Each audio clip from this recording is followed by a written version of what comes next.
Hi, and welcome to Decoding AQ, helping you to learn the tools, mindsets, and actions to thrive in an ever-changing world. Hi, and welcome to another episode of Decoding AQ. With me today, I'm joined by Mike Wittenstein, and he's in Atlanta.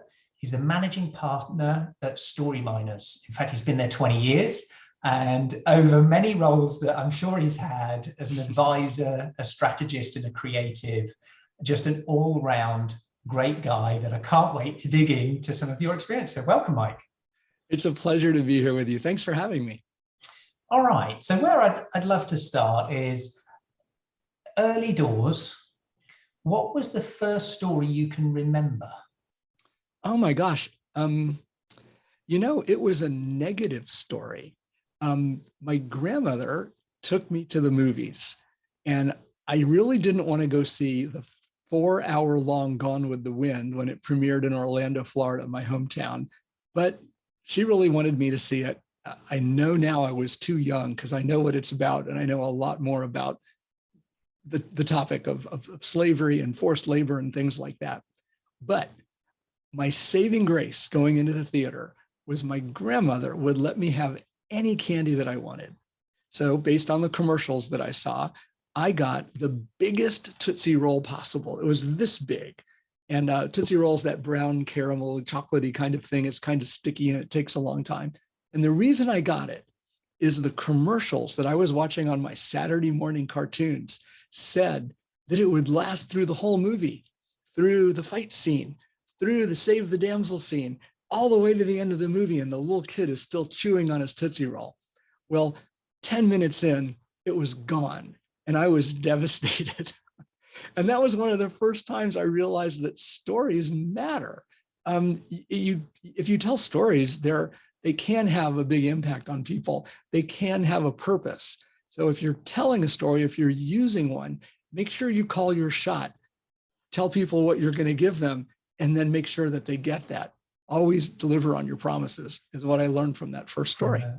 That's fascinating, isn't it? Maybe you needed the Charlie and the Chocolate Factory, the everlasting gobstopper. That might have been the one. Might have been the one for it.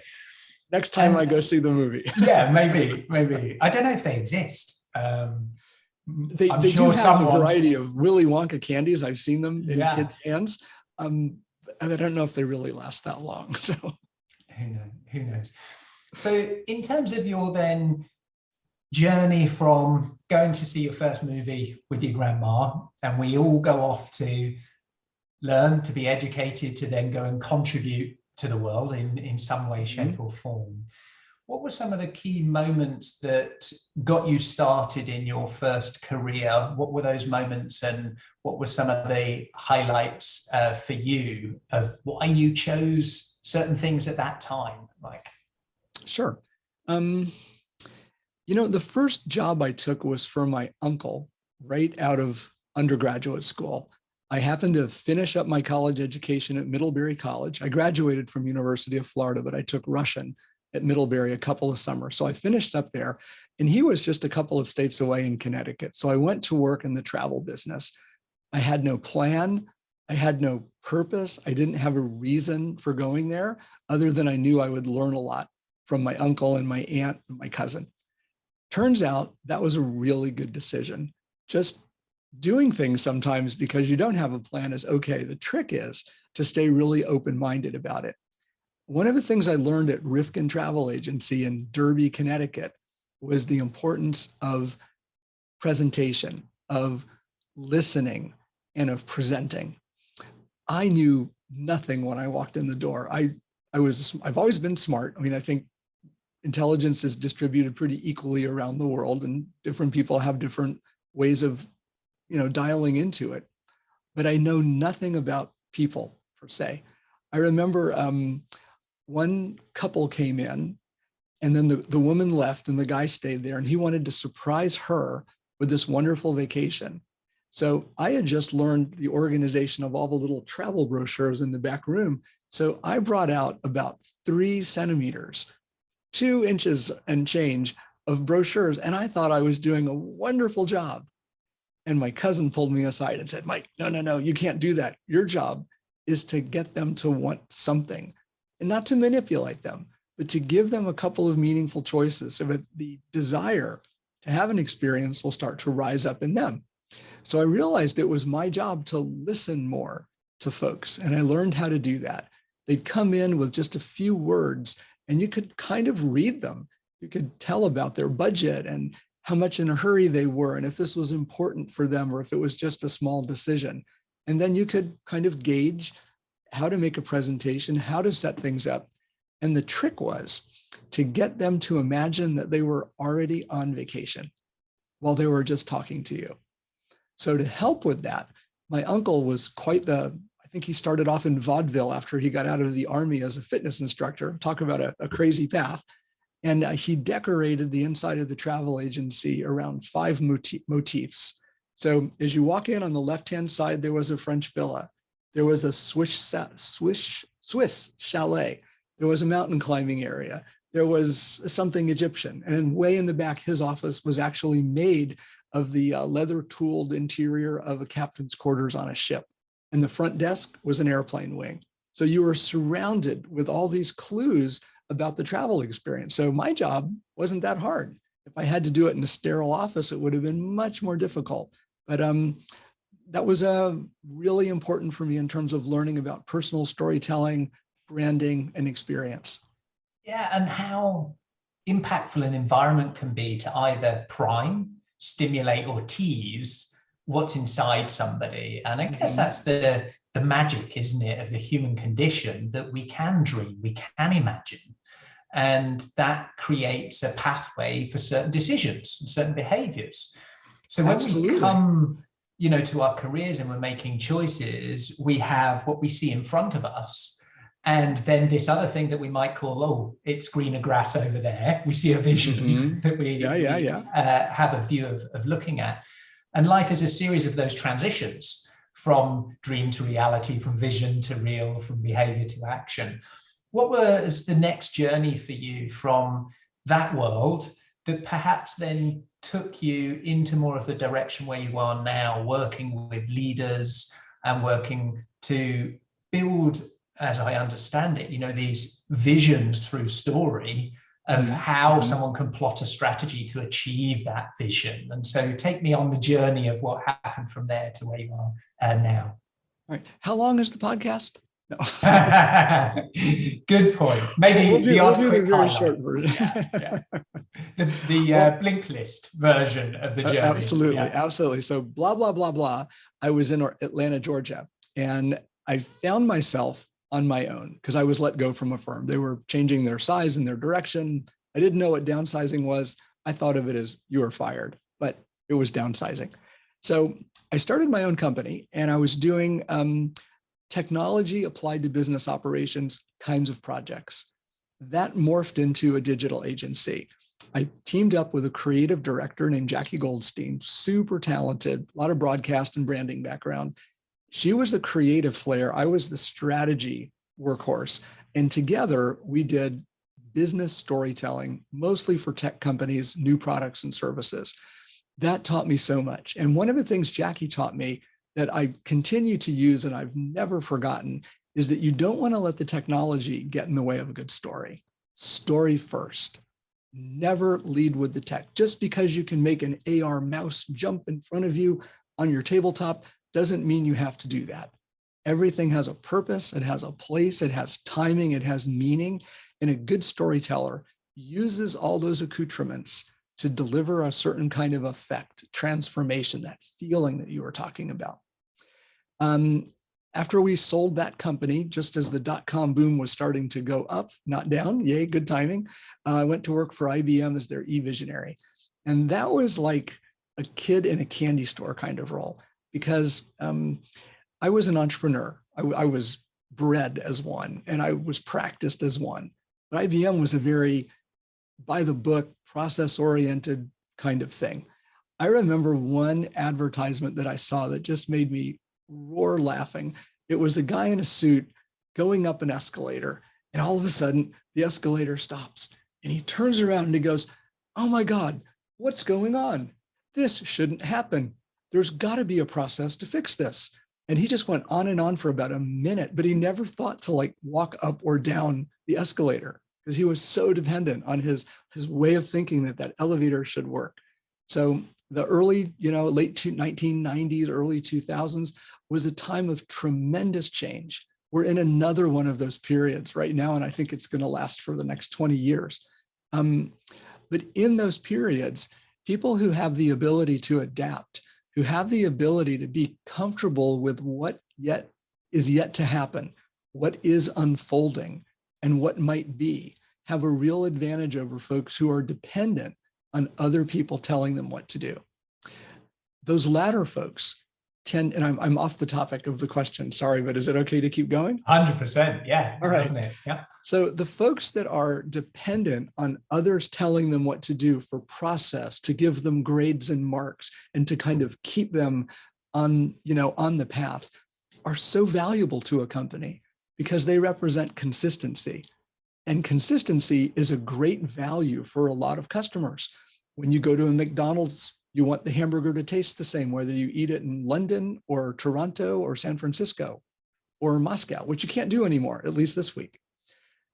It's important for people that want to have a certain kind of service, like in a Marriott hotel, to know that, and they come out of their slumber, they put their hand right here, and there will be soap there. It's the same in every single hotel. So consistency is really important. The weird thing is, and this is a plus and a minus, it's an opportunity and a challenge, depending on how you're wired, but we all have to go there together, is that customers' needs are always changing. There are more unmet needs than needs that have been met, always. And that percentage is moving over to the unmet needs area. And it's not a question of how entitled and privileged we are and how many services we get and how much money we have. It's just that the world is becoming more intertwined and there's more abundance in everything. Believe it or not, this is one of the safest times to live on the planet.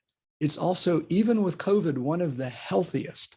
It's got the least amount of war, even with what's going on in Russia and Ukraine right now. The number of lives lost to war are amazingly less than what they were 10 years ago, 20 years ago, 50 years ago. So we have all this surplus of energy, ideas, telecommunications, talent, knowledge, experience. And it's giving everybody the chance to say, I'd like the world to work this way. So when you're in these organizations, you can either do things the way they always did them, or you can be part of sensing what are the new things that are happening. How do customers want to be served? What are their new needs? And how are we going to deliver new kinds of value for them in new ways? What I've noticed in my career, especially the last 20 years, is the meter used to be over here. Do it the same old way. This is like introduction to the internet, just leave it alone. I don't know if I want to hop on this digital horse. And now more than half of all the work that we ask people to do is first of a kind. Think about that for a minute. Most of the tasks that most people are asked to do for them are first of a kind. And when you couple that with the idea that it's first of a kind for the company, and it's first of a kind for the customers who receive the products and services, it's pretty amazing that we get anything done. Yeah. So it makes me think, Mike, a lot of these paradoxes that we're now living in, where we had, workers a performance to perform, to not make errors, to now a learning experience where we're doing things for the first time. So how do we have that paradox of perform and learn? The same is true, when we look at it of certain behaviors around innovation. You have utilize and improve, and you have explore and transform. And where do you make your value? And historically, there was more value to be gained in the utilize and improve because the environment and shift was slower. And okay, we could have a little skunk works, we could have a little bit that goes and explores and transforms. Whereas I think the shift of that needle now being more in the explore and transform, because we're making it up as we go along. And as soon as we've made it up, to make it up, make it real and make it reoccur, phases that we go through is unnerving for a lot of leaders. And what are some of the challenges that where maybe storytelling can help us, where we're feeling unknown, we're feeling uncertain, where it is doing things for the first time or new. When that isn't our energy. If it's our energy, we love it. But if it isn't our energy in our piece, how might we be able to help leaders who are feeling that pressure, but it's not their happy place? What are the things that they can do, Mike? Right. I think I'm going to go into politics because that was 10 questions. Okay, so you know how you stack them up for politicians. All right. So how can story help leaders feel a little bit more comfortable? Did I get the question right? Spot on. Okay, wrong question. Sorry to be rude. I don't mean to be rude, but it's not the job of a leader to be comfortable. In my opinion, they should be the ones that are the most uncomfortable, and they have to be comfortable with that because they're setting precedent. They're leading by example. They're giving evidence to their employees, their shareholders, their partners that they are comfortable with change. So if they abdicate their duty to signal that change is okay, they're slowing everything down. So how can story help? One of the first things it can do is separate the parts of the company where it's okay to keep the same things. Like it's probably okay to keep your values, your ethics, your ways of handling cash and balancing books at the end of the day. Why would you want to change that? That's working. People count on that. There are certain things that you want to change faster or slower than other parts. It's important to let people know what those are. Most humans cannot, and I consider myself in this category too, although I've made a little progress. It's very hard to imagine several different scenarios playing out at the same time. There's some television shows that have played with time, and they'll show you, this is what's going on in this multiverse, and here's what's going on in the other multiverse at the same time. And by the time on Spider-Man, you get to the third multiverse, you pretty much saturated your brain. You can't handle any more than that.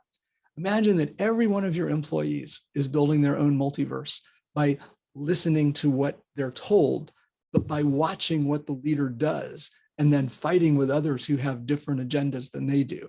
It is really challenging. So story is a way of expressing your strategy, including your values and principles, sharing your worldview in a way that other people can more easily understand what it is that you're doing. If you're a good storyteller, and you can tell your stories in writing and pictures and comics and videos, in podcast interviews, whatever you like, you'll be able to replace the resistance that most people give with, tell me more. I'm curious. My imagination is sparked. I wonder if there's something in there for me, because we all, as human beings, want to know what happens to the other guy. That's just how we're wired. Socially, we've grown up around stories. So it is possible to express your current state, your transition, and your future state as a story. So it's more natural for people to understand it. So the leaders that are good at painting a picture of the future are the ones that are doing the best. I would say that storytelling is one of the most important skills for 21st century leaders, because most of our work is first of a kind.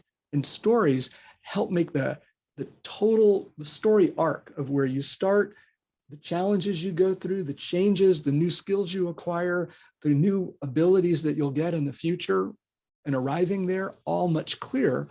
But a story can also tell you what it means to you, because the best told stories are the ones where your employees are the heroes. And that works for internal consultants, external consultants, mid-level managers, and company leaders. It's just a way of thinking about others and for others. I love that idea of painting vivid stories of the future to allow people to help see, help navigate, and help make decisions around that. So what's stable, what's going to stay the same, maybe values, what is up for shift, what's up for change. You know, when new characters come in, and that character can be a person, it can be a technology, it can be an enemy, it can be all sorts of things that show up in that complexity. And we created a 3-year vivid vision. So it was something from Cameron Herold, created a book called Vivid Vision, and it was creating a 3-year, very vivid, visceral, emotional vision for us. And it's been incredible to help make decisions for us as a business. And one of the challenges we've thought about, because all, my current knowledge of a story, it has a beginning, it has a middle, it has an end, you have the hero's journey, you have all of these things that are there, but actually it's a perpetual little eddy of things that there's never really an ending. It's just the next arc, the next piece. So how much of our stories should be in pencil and how much should be in permanent marker pen? What a beautiful way of looking at it. Oh my gosh, that's wonderful. If you've ever seen an animation study from one of your favorite movies, the behind the scenes movies about the movies will tell you, here are the pencil sketches, here are the character studies, here's a story arc or like a picture of different scenarios that the hero's going through. Here's Superman flying, and here's the fully resolved, still images, and then they go into the animation. The answer is all of them. Your most futuristic is the most pencil-y, sketchy power drawing, and anybody can create those. There's no barrier to entry with regard to your drawing skills. Those things that you want the most attention on need higher resolution, whether it's still or video or audio, or I've used live action before to tell stories in corporate settings, and it is mesmerizing. You create a play that shows, it stages the situation. It shows the inciting action. I'm trying to use like drama terms right now. It shows how people respond, how they decide, how they collaborate, what they end up doing, and what the results are. It's a live case study for the future. And the really cool thing, the telling detail in stories, is not to talk about the action, but to show how people are reacting to what other people say. That's the magic. If you've seen some of the like Microsoft or Corning Visions of the Future videos, they all show kids and adults using these really cool tablet computers. This is like 10 years ago. Now we all have tablet computers, but the way the kids go makes you think that's cool. Or the way the adults go and they just kind of push an image to the screen and they react naturally as if this happens all the time.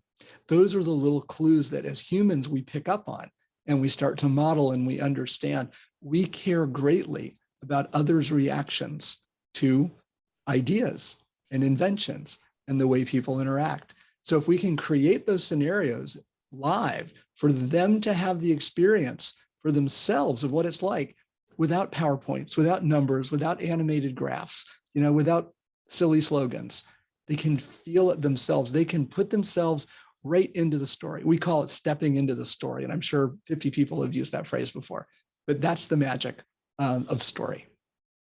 It links a few things in my mind in terms of these various adages of, do as I say, not as I act, if you're a bad leader, and how infectious things that we don't necessarily know or consciously know are. So for example, when we talk about language, is it the word, is it the tone, is it our body language? What are the things that we're seeing of these responses? Is it just the eyebrow raise of the kid that we take more with the gas than the word or the line? And so for leaders, that's a big challenge, right? Where we talked earlier about, no, it's not the question of how do you get comfortable, it's how are you comfortable in the uncomfortable? And this challenge of how your own behavior, do you have to mask? Do you have to fight that off to model a certain behavior to let others come into it? Or do you show that level of vulnerability of the real thing of, I'm scared, I'm worried? What are some of the things of how our own behaviors and how we are versus what we're really thinking inside and how that affects others? Yeah. Is kind of where I'm going. That I'd like to explore. Masking does not work. Yeah. It's kind of like the emperor who has no clothes. Everybody knew he was naked except the emperor. You can't hide who you are or how you are. But what people do look to leaders for, again, internal or external, consultants, mid-level HR specialists, founders, high-powered finance consultants, whatever, what people look for is confidence, because they want to follow something that they think is going to succeed. They want to be part of something that will make a difference, that will do good in the world, that will make money, some of those things. So what's very helpful for lots of leaders is to have a skilled team or confidant or sounding board that they can try the ideas out on. Now, I'm going to give you two answers to this. The first one is just talk it out. If you can share your idea and somebody says, you know, I missed it from here to there, you go back and you try it again. It's like prototyping software. You just do it over and over and over. And then you switch to another person, maybe somebody from your real audience who doesn't know what you're talking about, and see if you can communicate successfully to them. You don't even need to take notes. You just have to keep your mind, your eyes and your ears open, and then go to a small team of recently hired folks. I'm assuming you're in a larger company for this example. Get a few people together and bring a scribe. Have the scribe note the key phrases that you're using that seem to connect, or explore when they don't connect. Find out what did that make you think of? That's how you can learn your audience. The other thing that you can do is get out of the world of words and go into the world of design. Design thinking, design itself is one of the classic forms of problem solving. It's not about drawing pictures. The oldest form of design that most people talk about is architecture, because it makes a statement. It lasts for a long time, but it solves a problem. How to keep the drain dry, how to make the pharaoh feel important, how to hold a large assemblage of people, those kinds of things. But if you can identify in detail the experience that people are going to have when these new ideas, plural, are in play, and you play that scenario out for them to see, they get to immerse themselves in the story.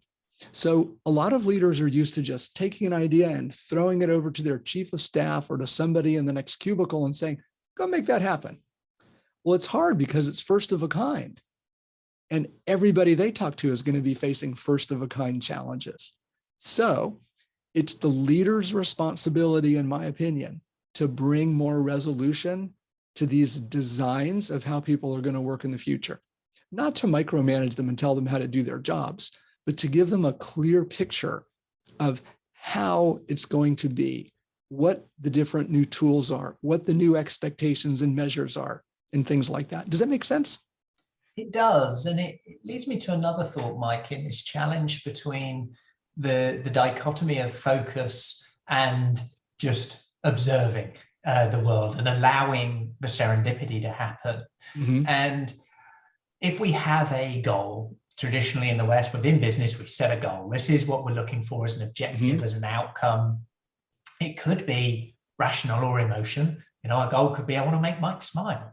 You know, I want to get this person really engaged emotionally into what their future could be, let alone, I want to allow them to earn this much money or to get this kind of, you know, tangible piece.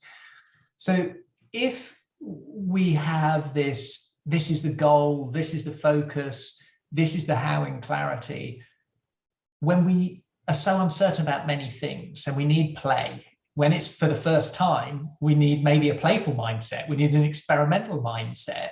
Sure. How do we deal with that challenge of maybe hows that are in pencil to allow experimentation, but a direction that has focus?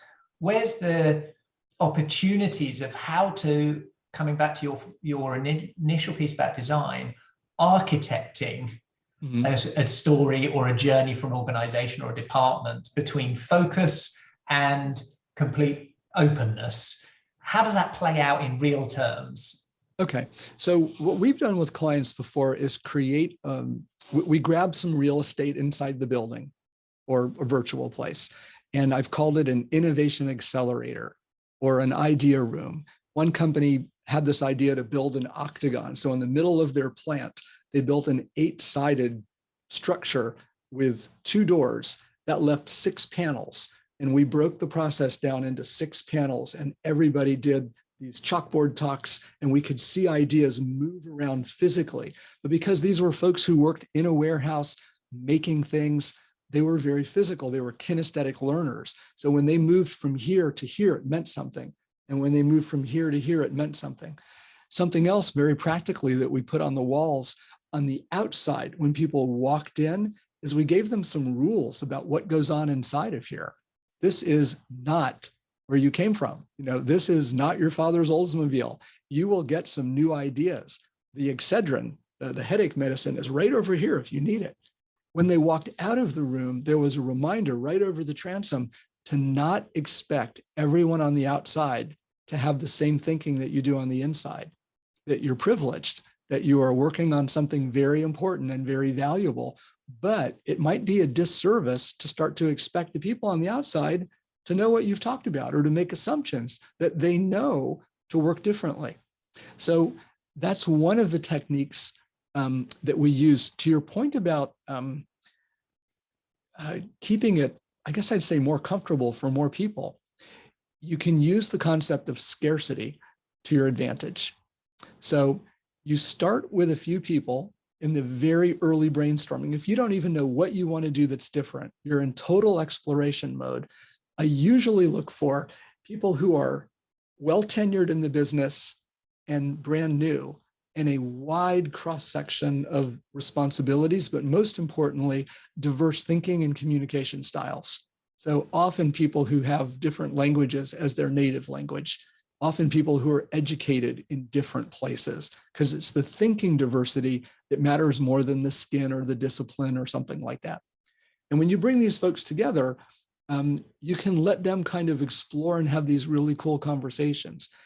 In my opinion, one of the key roles that's often forgotten is the scribe.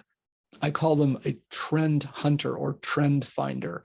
These people are listening to conversations and they're capturing patterns that the people having the conversations might not see. They're writing down turns of phrase that people respond well to.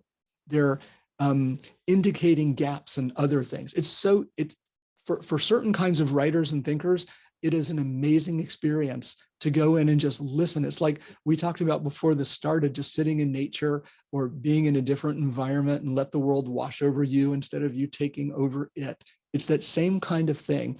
And those people can bring you back tremendous insights, and you'll start to know like where to gravitate. The next step in this fuzzy process is to make sure to take your customers and your employees' needs into consideration. Remember, everybody's got unmet needs, but a really good leader is not just going to optimize the bottom line. They're also going to optimize at the same time the agility of the company, its adaptiveness, the experience for the employees, the different ways that the same outcome can be achieved. Like Amazon's good at that. If truck A dies, truck B delivers. If there's a snowstorm and the goods can't get to the warehouse, a reindeer and sleigh will bring it from the far north. They always have a plan B and a plan C, and it's all automated. It's one of the strengths. So good leaders will use this early innovation process to also discover what people need, because you can't make stuff if people won't buy it. Well, you can, but then you end up with a warehouse of stuff or a service that you've invested a lot in that nobody cares about. The last thing I'd like to mention about this process is you can also bring your customers and your partners in very early. You can even create exchange programs between companies. Hey, let me have a few of your people. I'll send you a few of my people, and they work on each other's problems, but they're fresh voices, but there's already trust between the companies. So it's not like bringing in an outsider, so to speak, and you pick them very carefully, but that has a tremendous impact on the creativity part of the whole thing. I could go more, but let's take a break and see where you want to go next. Well, what you've just described as a process has been my happy place for many years. You go in and you are imagineering, you're envisaging, you're getting all of these diverse thoughts, ideas in a safe place, a brave place where you're getting all of those things. One of the challenges I've observed, and I'm curious to see how you've seen it work really well in organizations, is the challenge that when it comes out of that environment and it comes into the mothership of everyday operations and the whack-a-mole game it will be killed. The immune system kills it because it's designed for consistency. It's designed to see things that have the same shape, color, language, as before.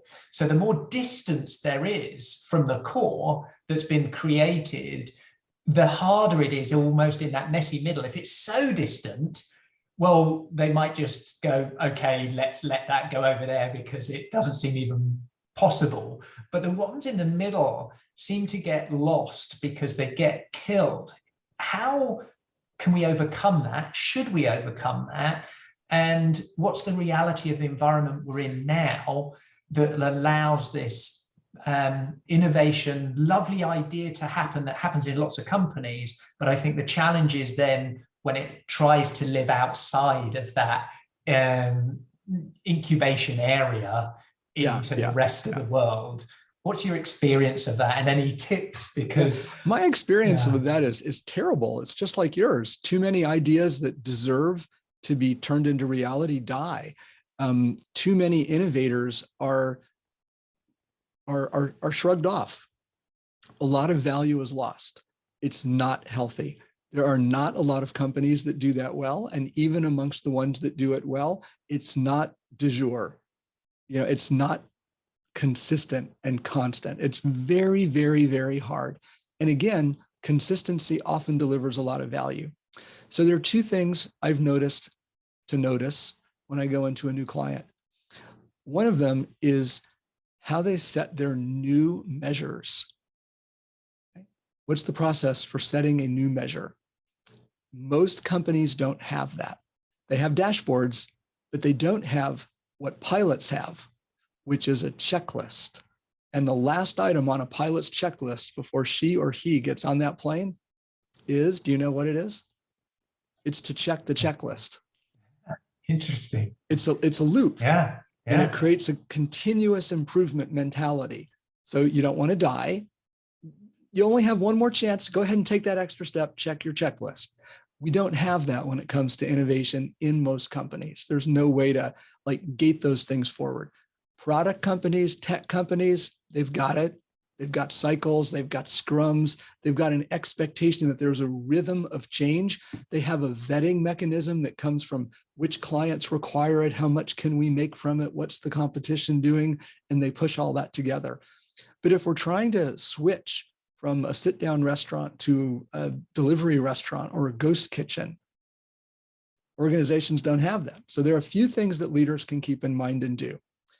One of the first ones is to not kill ideas too soon and to kill them faster at the same time. Drug companies have done wonderfully in the last 10 to 20 years by killing off innovations early. If a compound does not show promise, they strip funding from it.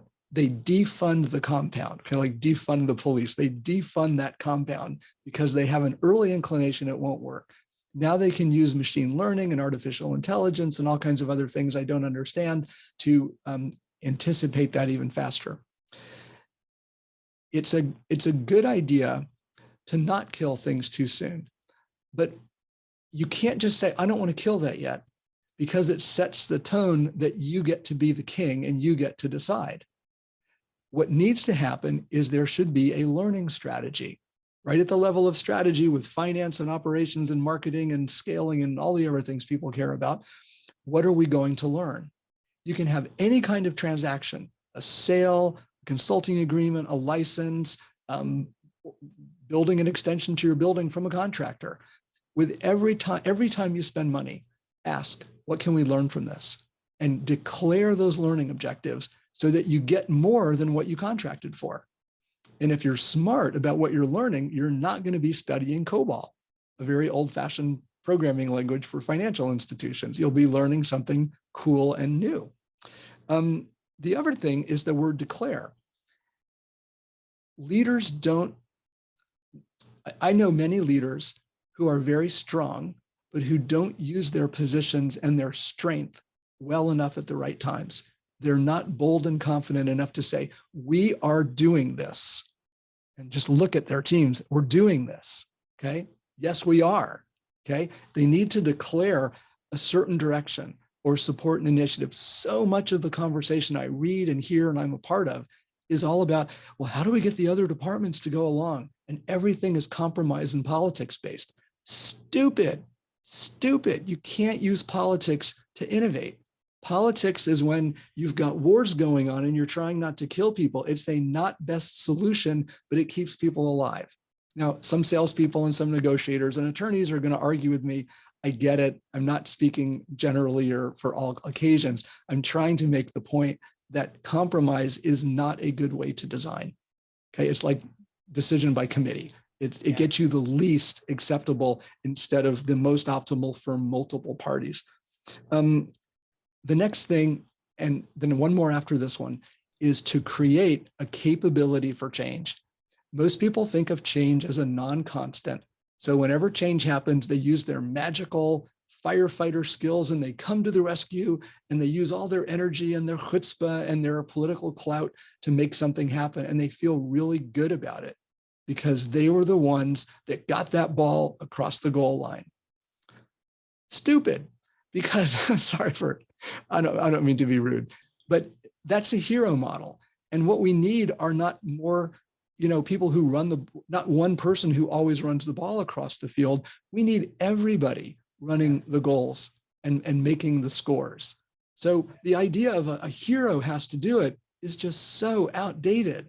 Anybody should be able to move across. Now, you can't have that unless you have a capability in the business that's designed to let anyone step into that role and do that job. It needs to be supported just like a new HR director or a plant manager or a frontline slide, tab A into slot B person who's doing the same thing repetitively. It needs to be set up to succeed. So having that capability for change signals to everybody that change is important. Change is not unexpected. There is a process for it. There is support. There is cadence. There are measures. It's just going to be a little different. Scarcity will help people to want to do that role if they're so inclined. And if they're not, there's a respect for those soft boundaries between I'm changing everything and I'm not going to change anything at all, and they can start to live a little bit better. And the last thing, for every hour leaders spend in strategy meetings figuring out the future, they need to spend 2 hours communicating it. There is a paucity of communication about what's going on, why are we doing it, what's the context, how did this happen, who is this new person? And leaders are the only ones who can really get on the evening news in their companies and start to normalize these things for folks so that they actually come to expect these new outcomes and they get curious about them and they want to see how good it can be. They want to know when is their opportunity to respond and how can they be part of being on a good winning team as opposed to having to fight the monster that is change. Yeah. And I'll take a breath now. That was all one breath. That was a masterclass of insights, of information that is so relevant, Mike, in terms of not only the phases, the mind states, but the shifts of system behavior and individual behavior. Whether it's a system of how do you put the process in for measurement or a behavior of declaring and communicating that leaders perhaps don't give enough credence or time to, excuse me, is so relevant of the challenges to just take a breath, to realize this is an always. Yeah. It's not an event, it is a continual event. And as you were speaking earlier, it reminded me of a conversation with a chap called Astro Teller. He worked at Google in X, as it was in that division, working on the things like the lunar balloon project to bring internet in areas that couldn't have internet. One of the things that he talked about that really sat with me when you're looking to kill projects or looking to do projects that are new innovations, that are moonshot thinking, right out there, is what do we need to learn first of this? And they have a Killed by Google where they celebrate, what they've killed, and they have the process, they have the measures in place for doing it. And, Steve Jobs famously said, what are you most proud of that you've brought? Well, the 10 projects we killed. And it is that balance to decide to cut off what we're not doing to know what we say no to what we say yes to, and having clarity and confidence. So my last piece. Can I jump in on that real quickly? Yeah. There's a concept that I learned from a guy named Stephen Heckle at IBM that I'm such a fan of. He wrote a book called Adaptive Enterprise. He was one of the first to apply systems thinking to management. Just like you have object-oriented code that you can reuse in little pieces that you trust, and then you assemble them in different configurations, it's faster. You can do the same thing with management thinking. If you declare a clear purpose and boundaries for achieving those goals. So he has a very simple and thorough and hard, but valuable methodology for declaring your reason for being. What is it that you do for others on purpose and by design that they value? And what do they get from it? It's that last part. And what do your customers get from what you do for them? If you envision that whole system, it lets you stay rifle focused on why you're doing what you're doing. And it makes it so much easier for the people behind you to like aim in the right direction. He adds principles to it. And these principles have rules. Like one of the ones that we did at my digital agency called Galileo was we will never work with a company that by design harms others. That just made us feel good. No tobacco, no porn, no nasty business of any kind, no gambling, no shady kinds of things. And in the early days of the web, we'd had more than one time when somebody would show up with a little bit of money, like a little suitcase. They looked just like a mafioso. Hey, can you please build this for me? And we looked at my partner and we just said no to that stuff. It's not the right thing to do. So part of killing off those babies, which is a literary term, it's not I don't mean literally to do that. Part of killing off those good ideas is you can't do that by yourself as the leader or the board. It's why the company exists that needs to decide that. So the leader's job is always to emphasize, re-emphasize, reinterpret, but keep in the same direction that reason for being and purpose, because without that, the experiments don't matter, because you have to be learning for something in a certain direction. It can't just be a random walk because people can't understand the pattern. If you have a reason for being, all the people on the side watching on the pro-change and the naysaying side of change, they're all going to be noticing the pattern, and the business becomes a little bit more predictable. The culture becomes more vibrant. The environment that people work in becomes something that they own and they understand and they can trust. So I just wanted to throw that in before we wrap up. It's amazing, isn't it, that there are some organizations, you've mentioned IBM a few times in terms of not only the experience you had from it, but how they have managed to pull together principles, methodologies, ways in which they can continually create new innovations. Mm-hmm. I mean, if we just look at last year, the patents filed in the US, IBM dwarf all others. Over 8,000 patents filed last year in 2021 by IBM, about 6,000 by Samsung, and then it goes down. I think I just pulled it up because I was thinking Canon is 3,000. So we've got these tech companies that are creating new patents, new ways of doing things.